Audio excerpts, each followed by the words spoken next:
నిరుద్యోగులకు పోస్టల్ శాఖ శుభవార్త చెప్పింది.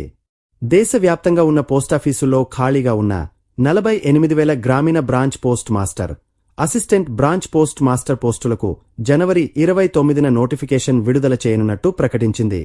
ఏటా 2 సార్లు ఖాళీలను పోస్టల్ శాఖ భర్తీ చేస్తోంది.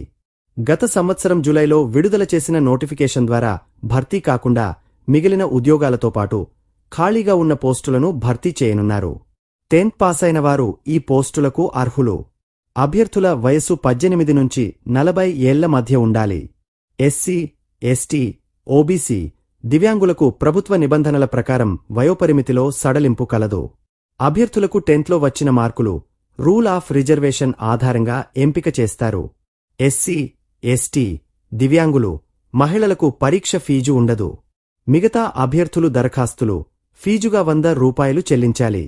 రాష్ట్రాల వారీగా ఖాళీగా ఉన్న పోస్టుల వివరాలను నోటిఫికేషన్ పోస్టల్ శాఖ ప్రకటించనుంది.